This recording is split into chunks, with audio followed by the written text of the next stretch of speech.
En un reciente programa, una periodista rusa lanzó duras críticas contra Nayib Bukele, indignada porque, según ella, en el Secot hay jóvenes inocentes y porque la ONU y otras organizaciones no se pronuncian contra su gobierno.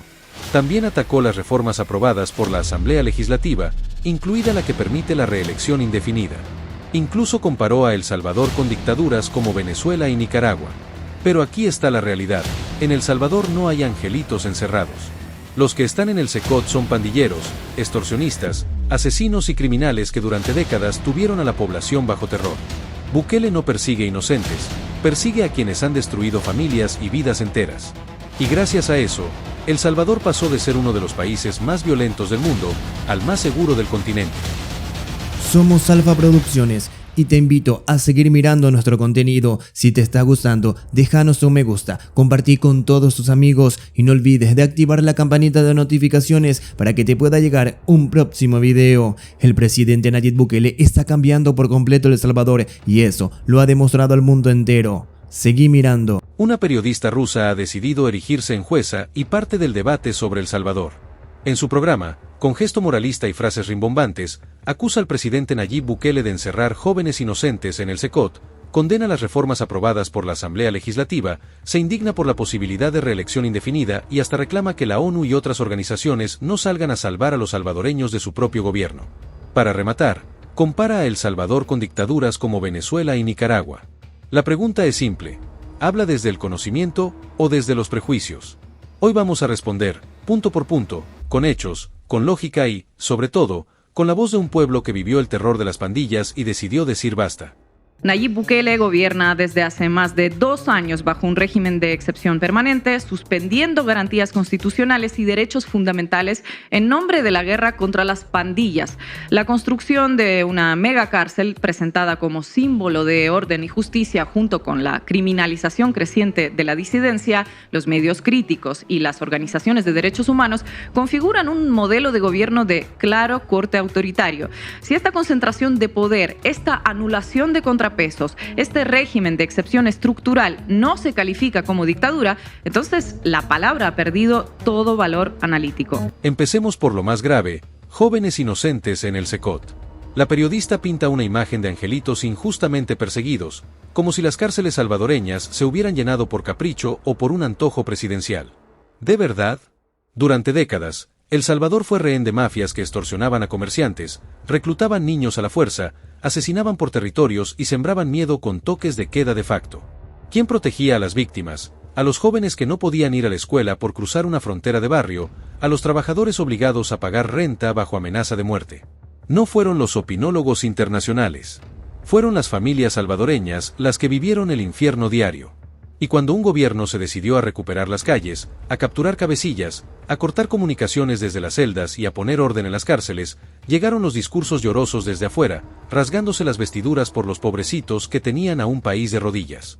La Asamblea Legislativa de El Salvador, controlada por el oficialismo, acaba de aprobar la reelección presidencial indefinida y la extensión del mandato a 6 años. Una reforma express, sin deliberación real, en una asamblea sin oposición efectiva. Así, Nayib Bukele, quien ya gobierna bajo un régimen de excepción perpetuo, sin garantías judiciales ni separación de poderes, consolida aún más su control absoluto sobre el aparato estatal. Sin embargo, el escándalo internacional brilla por su ausencia. No hay editoriales inflamados en The New York Times, ni resoluciones del Parlamento Europeo, ni conferencias de prensa de la UEA.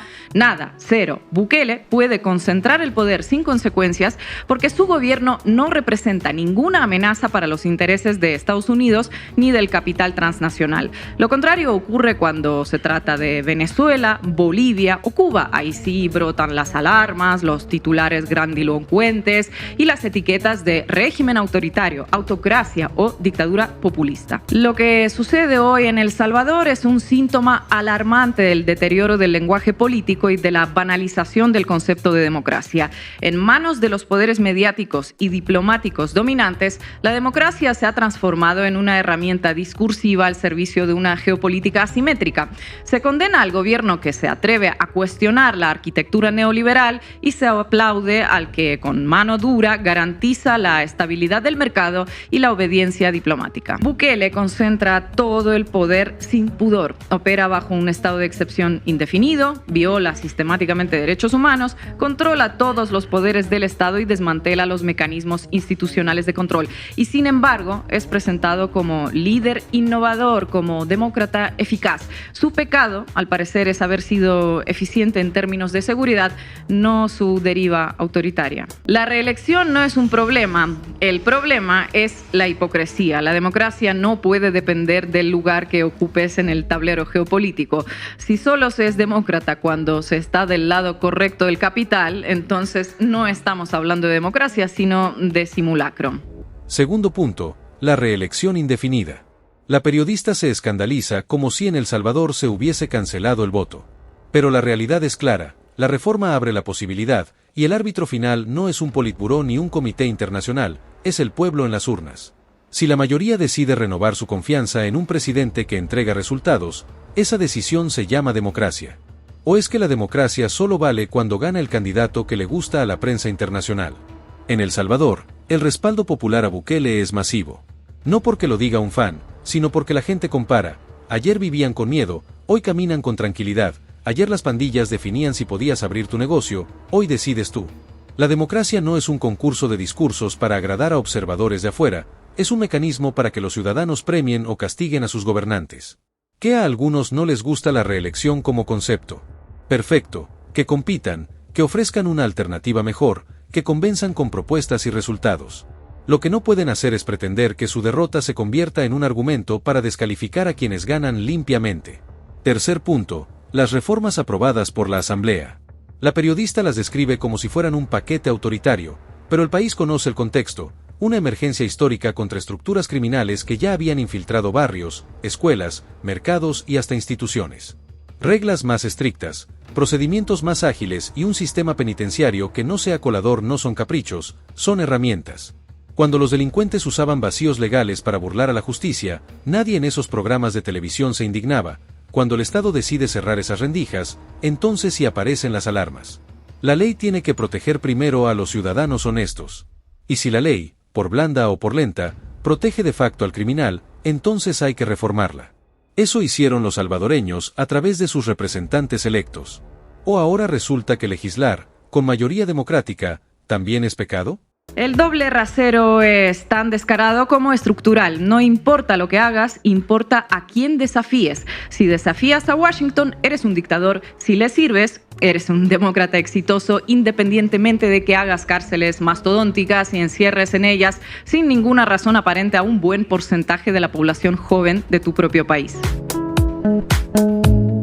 La cuestión no se reduce, como interesadamente se plantea, al tema de la reelección, sino más bien al procedimiento para aprobar sus medidas y a muchas de esas medidas en sí. Otro punto, la comparación con Venezuela y Nicaragua. Este es el comodín favorito de quienes se quedaron sin argumentos. Comparar a El Salvador con dictaduras donde la oposición es perseguida, donde la prensa es silenciada y donde las elecciones son una simulación, es una falta de respeto a la inteligencia. En El Salvador hay competencia política, hay elecciones, hay prensa crítica y hay redes sociales donde cada día se debate sin censura. La diferencia es otra. Aquí el Estado recuperó el control de su territorio y no deja que bandas criminales hagan política con el miedo. Decir que proteger a la población de extorsionistas y asesinos te convierte en dictador es una falta de seriedad. La libertad no es la libertad del delincuente para aterrorizar, es la libertad del ciudadano honesto para vivir en paz. Ahora, más allá de contestar las frases de la periodista una por una, vale la pena mirar los resultados. Porque en política, la prueba final no es el adjetivo, es el dato. ¿Qué cambió en la vida de la gente? Cambió que miles de negocios dejaron de pagar renta a las pandillas. Cambió que los transportistas ya no manejan con una pistola en la nuca. Cambió que los barrios antes vedados hoy vuelven a tener comercio, música y niños jugando. Cambió que la diáspora empieza a visitar sin miedo. Cambió que la policía dejó de custodiar funerales de víctimas diarias para concentrarse en patrullar y prevenir. Esa es la herejía de Bukele, entregar resultados y romper el guión de los expertos de escritorio. Vale también preguntarse, ¿a quién le molesta que El Salvador sea hoy un país seguro? A los que vivían de la industria del caos, a los que se habituaron a la excusa del no se puede, a quienes usaban el dolor ajeno para hacer carrera política. Si un gobierno demuestra que sí se puede, que no era inevitable vivir con miedo, entonces se cae el discurso. Por eso tantos ataques vienen desde afuera, envueltos en palabras bonitas pero vacíos de empatía por las víctimas reales. Hablemos del pueblo que elige, porque aquí está el corazón del asunto. La periodista se incomoda con la posibilidad de que Bukele sea reelegido indefinidamente, como si se tratara de una coronación. No, la reelección en El Salvador depende de una sola cosa, y es el voto. Si el día de mañana los salvadoreños sienten que se equivocaron, lo van a decir en las urnas. ¿Qué más garantía quieren? También hay alternancia posible, hay oposición, que deberá ponerse a trabajar en serio, hay medios y hay una ciudadanía más exigente que nunca. La diferencia es que hoy esa ciudadanía premia resultados concretos, menos crimen, más orden. Y esa ciudadanía no necesita tutores extranjeros que les expliquen cómo deben votar. Si llegaste hasta el final, te doy las gracias. Para nosotros es muy importante. Si te gustó este material, déjanos tu me gusta. También déjanos tu comentario, qué tal te pareció el contenido y de qué quieres que hablemos en una próxima. Compartí con todos sus amigos y no olvides de activar la campanita de notificaciones para que te pueda llegar un próximo video. Hasta luego.